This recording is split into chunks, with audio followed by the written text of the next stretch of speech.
writing about death, first where you witness the death, then writing about it, I struggled, with words.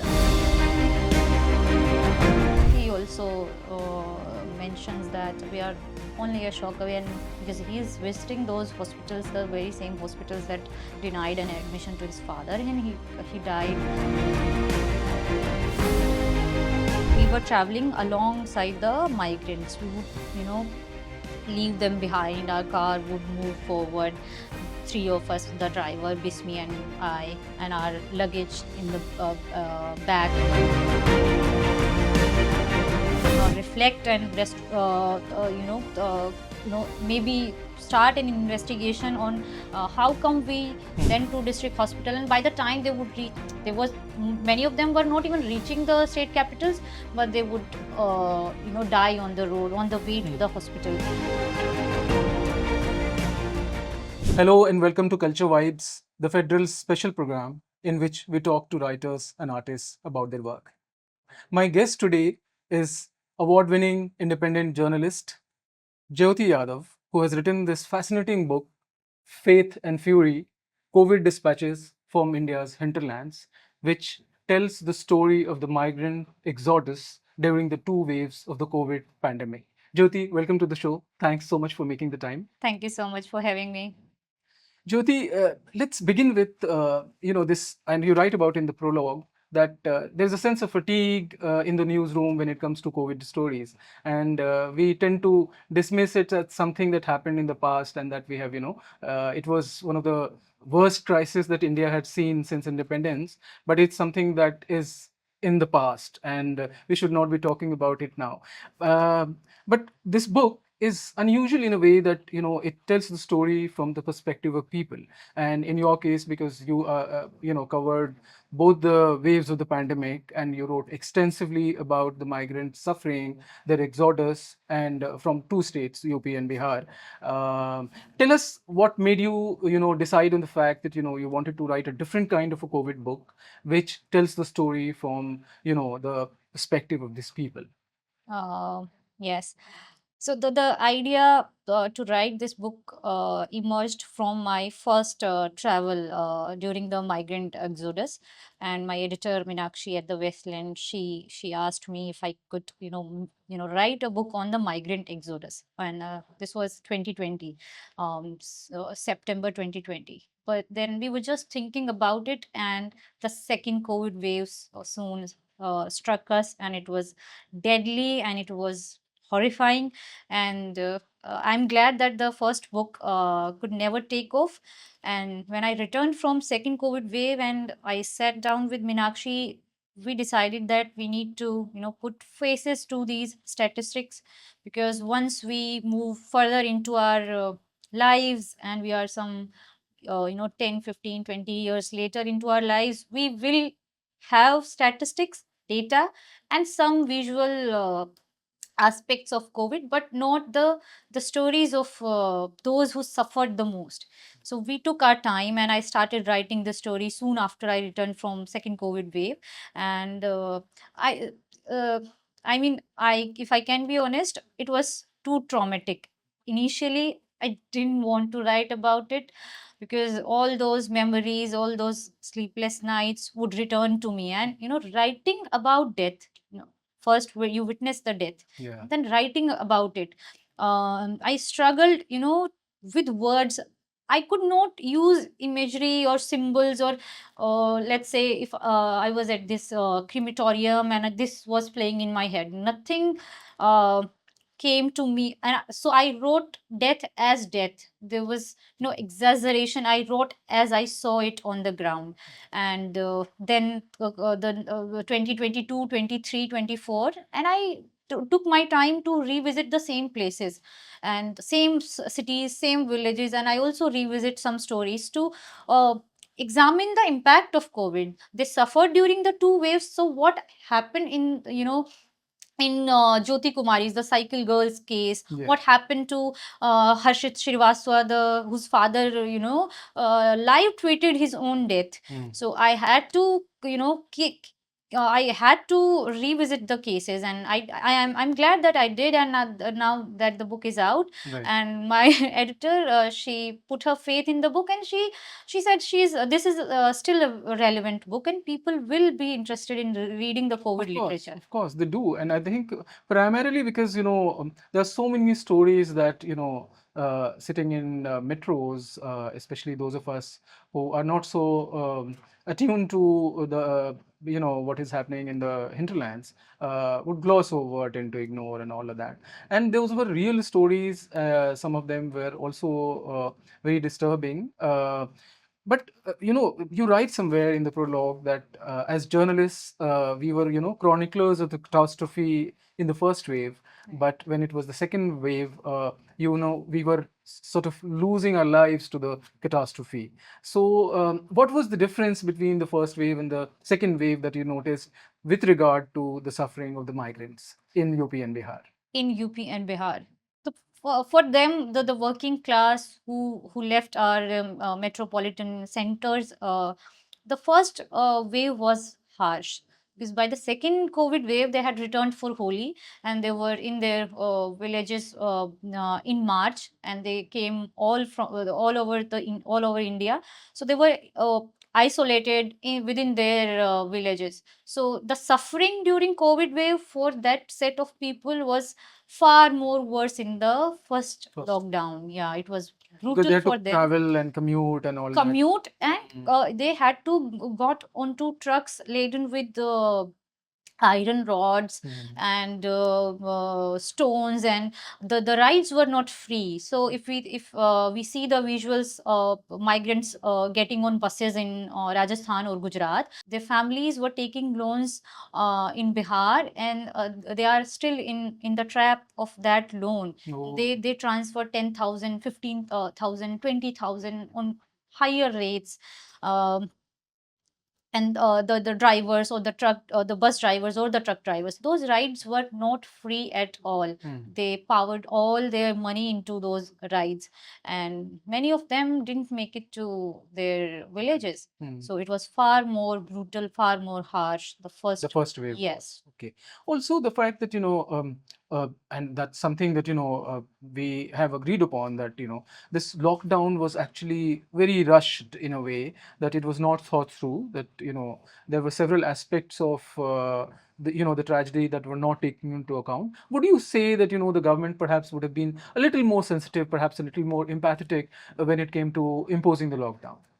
Yes, now that we are 6 years into the lockdown, I think it's time to reflect and maybe start an investigation on how come we only gave some hours, 4 to 5 hours, to such a large population to leave their cities and start for their villages. So in hindsight, I think it was a very poor decision, which was costly for the working class. They were the most affected of the COVID lockdown, and there was no need to impose the national lockdown. So if some town, some district was affected by COVID cases, they could have used the curfew for that district. And there is an example in Bihar. Some district officials, the magistrates, when when they saw the COVID positive cases in their towns, and there were some fairs around Holi, they were scheduled to take place. So they imposed curfew. So they were apprehensive if a large gathering of 1 or 2 lakh people come together to celebrate this fair. So there are chances of spread. So they put curfew. But then our central government, they were taking a stand that it is not a health emergency. There is no need to panic. So the state government was scolding those district magistrates. Why are you creating panic by imposing curfew? But I think now that I look back, I think what they did was the right thing, and they were able to Control arrest the Hmm. spread of the virus. But it is upon the state to maybe launch an investigation, and learn some lessons. Right, absolutely. There's a learning there. So, do you think that the suffering of the people would have been minimized had the center and the states coordinated better.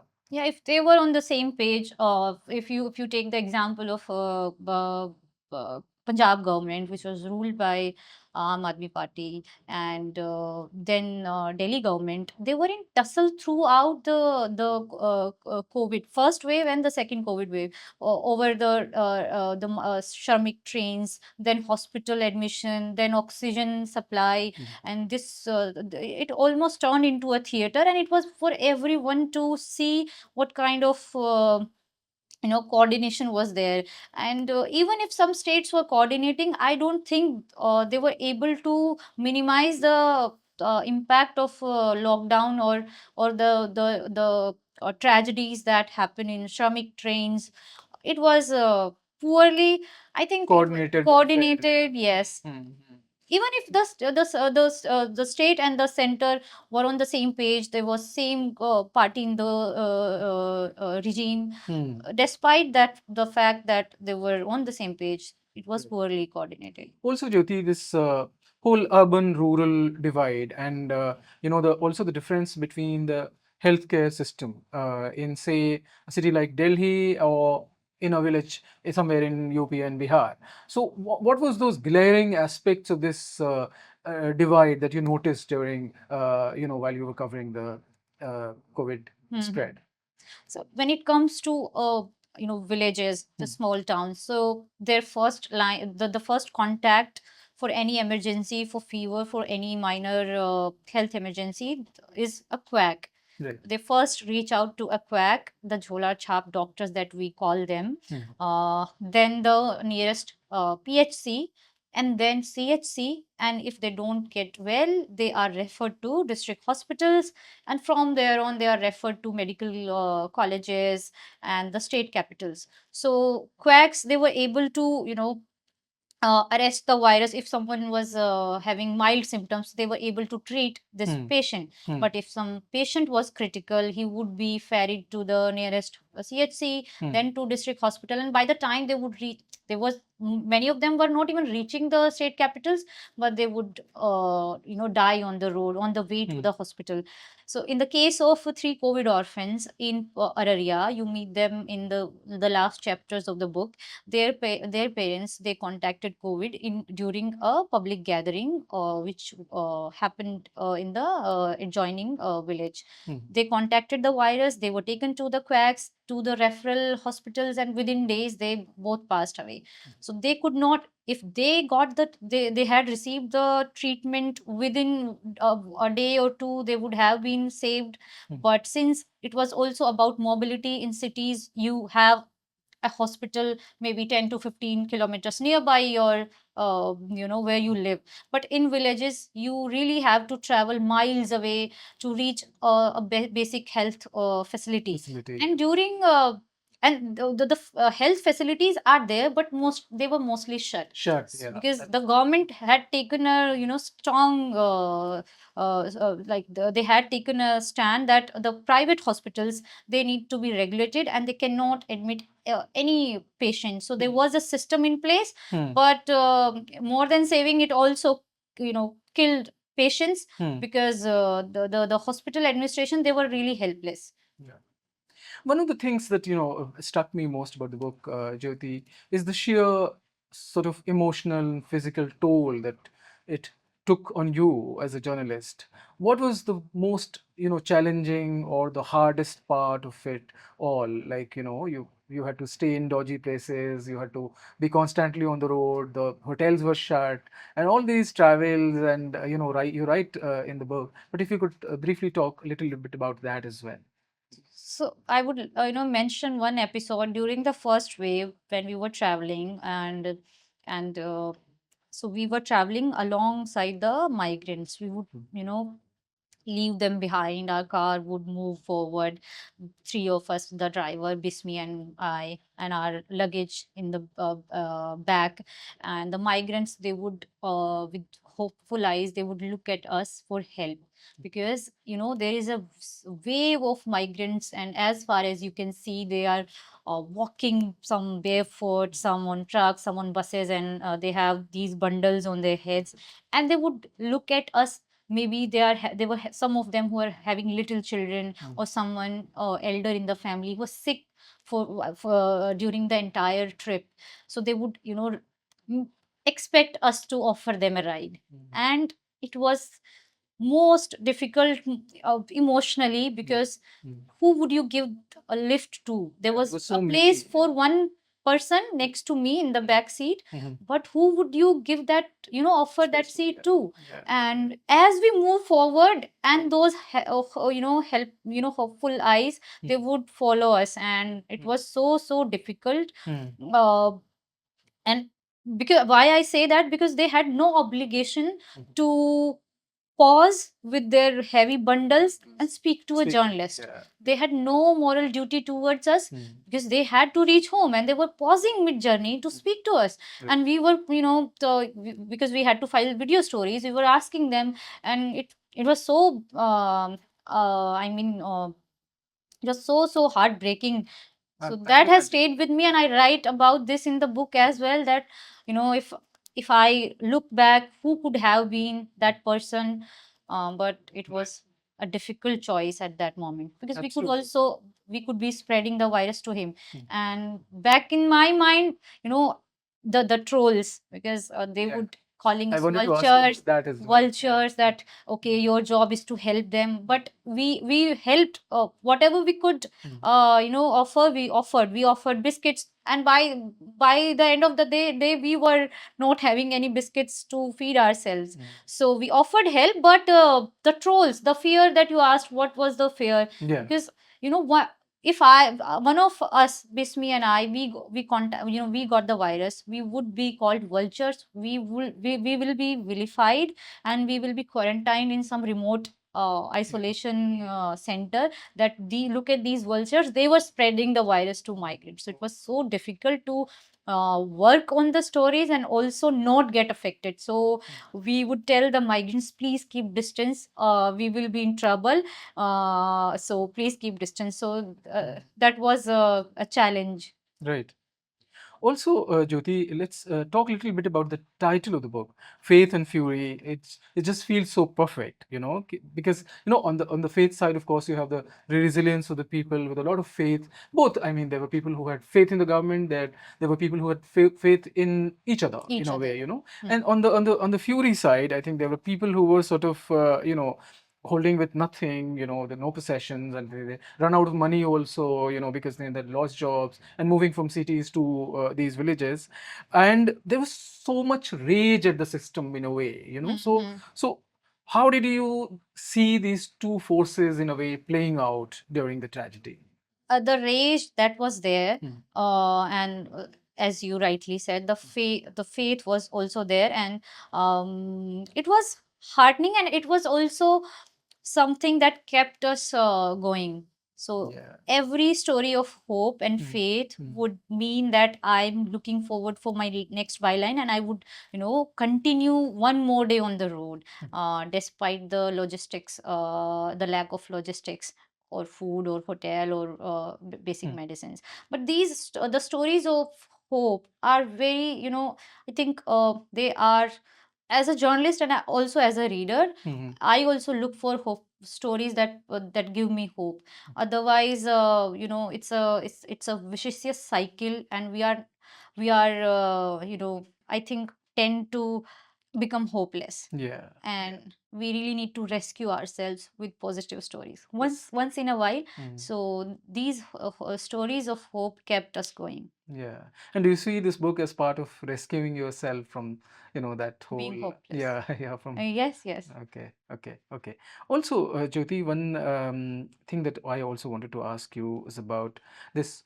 I mean, you write in the prologue of the book that this book is not about statistics only. It's as I said in the beginning of the interview, that it is more about the people, and their suffering and their misery, what they went through, and how they sort of pushed the envelope in a way, and sort of try to stay afloat in various ways, to try to stay alive, in these villages. So did you sort of see this tragedy also as an effort of at stonewalling, perhaps, that the officials were not forthcoming when it was giving you the exact figures or the correct information, and that you were constantly pushing against this whole wall that they had built. And especially during I mean the crematorium reporting, they were not forthcoming. They were not sharing the statistics with us, but we had to find a way. And usually officials, they are always skeptical. Someone traveling from Delhi and trying to, though someone who has landed in their districts, they try to become, they are always suspicious of our reporting. They are looking for angles. And during the second COVID wave, they were all the more skeptical, because even if they were not sharing information, the photos, the visuals, videos and photos from the crematoriums and the long queues at the testing centers, they were revealing the real story. But when they hold on to the data, it became difficult, because in the absence of statistics or data, your story is always questionable. The victim that you reported on, they There are can gaps in the story. Yes, there are gaps in the story, and how do you substantiate?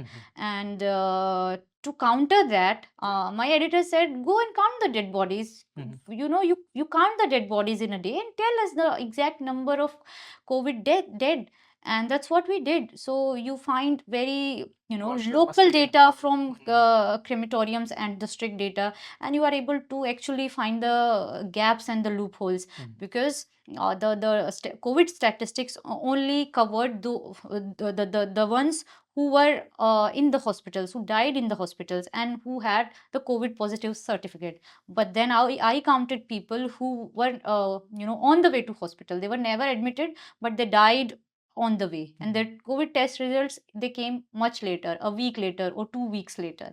So they were never counted as COVID dead, and they were cremated in a non-COVID crematorium. Right. So the gaps, I hope I'm able to flag the gaps, how this undercounting of the dead happened. Hmm. And that was, I think, that happened at a national level also. That Yes. massive, Massive yeah, undercounting. undercounting. But Yeah. we provide an example of Lucknow as a city. Okay. So you can, I mean, that is the case with all the cities, all the small towns where But in COVID. Lucknow, you think the undercounting was more than No. That is was not the less? case. It Okay. is just an example how Okay. the undercounting. Oh, okay. You Hmm. cite Lucknow as a case study. Case study. Okay.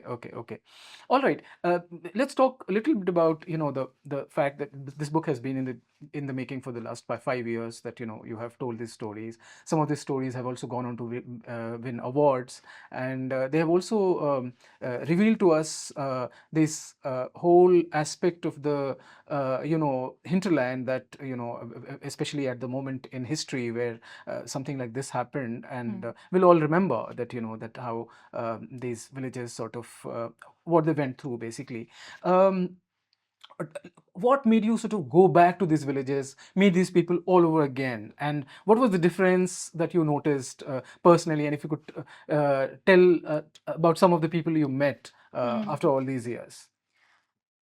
As I said, my editor Meenakshi, she was also very interested in knowing what happened to the cases that we reported in 2020 and 21, and also examine the lives of the faces of the COVID pandemic years. So I went back, and also I was continuously reporting on small. That was also my beat, rural and small town India. So it was also a part of my beat, and I reported on the same stories.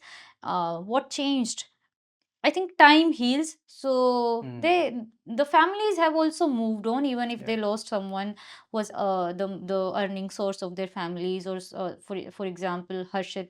But in Harshit's case, he has become not hopeless, but he has become so critical of the current regime. Okay. And his father's death has left a huge vacuum in their lives. Though they have moved on, they still remain in those 2 years, and he he through his case, I'm able to look for some answers why people didn't vote out the government that failed them during the UP elections and even during the Bihar elections. And he said, it is like a tale. It is not a failure of the state or a policy failure, but it is like a tale. The COVID feels like a story that we have left behind. So it is about the immunity. Those who survived, the immunity was great, and maybe some local deity protected that one particular village. So it is more like a story. COVID is more like a story for them. Right. So it is for the experts. They can maybe provide us more into this more. Would you see that? Would you say that this book is kind of a stand, a deliberate stand against this collective amnesia about the COVID-19, and that this book perhaps bring back brings back all those stories that we want to forget? It is in a way. It is in a way because you know, in the beginning of our conversation, I said, the far we go and we will forget the most affected citizens of this country, and we will only have our personal stories and the ones in our nearest circles. So, COVID is a story. There was a very beautiful line, and I quote this in my book, that COVID story has millions of versions. So it is about who they were. If they were marginalized communities, their experiences of COVID are very different. And what were they doing at that time? If they were walking home barefoot, if they were learning ukulele, or they were learning to wash dishes in urban centers, and also where they were. So if they were you know in urban centers, their location, it also mattered. So COVID is about all those experiences, and it is not one isolated story, but it is a story of millions. Absolutely, absolutely. And Jyoti, we are talking about this this story and the suffering the people at a time when these images from various cities bring back that memory of the migrant exodus in the wake of the lack of LPG cylinders in the during this Ongoing time war. during the ongoing war, Israel and Iran. And I was just curious to know, how do you see this tragedy unfolding? Do you see similar sort of and the government being caught unawares again? It feels all too familiar, and I mean, the long queues at the gas cylinder. And I also read a woman died while waiting 7 8 hours. Another elderly person died in Punjab. So it actually reminds us of what happened not so long ago. It's only 6 years into the first Wave. wave. So it feels familiar, but again, I'm also surprised and shocked at the unpreparedness of the state. And also, as a citizen, why do we feel so distant from the COVID years, as if it happened in some other century, and we are still into this decade which disrupted so much into our lives, and it also disrupted the social order. And Absolutely. yes, and it is. So if you travel in any state, any district, any village, they have a COVID story. And for people in UP and Bihar, this story is always in the background. And the migrants who returned home, they never went back. You will have some child who was barely 15, parents passed away, he became a migrant. So their entire lives were appended during these 2 years. And I don't think they well, I mean, I'm yet to see if they ever recover from the losses of COVID years. Hmm. Hmm. This book also teaches us a lot about the on the ground field journalism, something that even many legacy media has sort of abandoned, for lack of resources or for various other reasons that and especially at a time like that, when everything was shut, it must have been hard also logistically Yes. speaking. So if you look back at this story, do you think that India today, and especially the healthcare system, is meaningfully more equipped to handle such a crisis, or we are just a shock away from, the same situations unfolding, in that you saw in those Bihar and UP villages? Uh, I think a shock away. Harshit Srivastava, who lost his father in the crisis, he also mentions that we are only a shock away, and because he is visiting those hospitals, the very same hospitals that denied an admission to his father, and he died while tweeting his oxygen levels on Twitter, and people were asking which party he voted for, and then he ultimately died. He said that, I asked him, do you think we are better equipped with the healthcare infrastructure? He said, no, I'm hopeless.